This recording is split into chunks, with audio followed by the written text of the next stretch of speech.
రంగు రంగు తారలన్నీ తొంగి తొంగి ఒక్కసారి చూస్తున్నా ఏంటిలా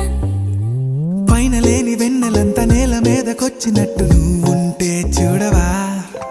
మంచువాన నన్ను ముంచనంట వాన విల్లు మీద ఇల్లు కట్టినెవ్వరంట ఈ లోకమంతా నిన్ను చూసినంట ఏ దిష్టి నిన్ను తాకకుండా ఇంటిలోన దాచుకుంటా రంగు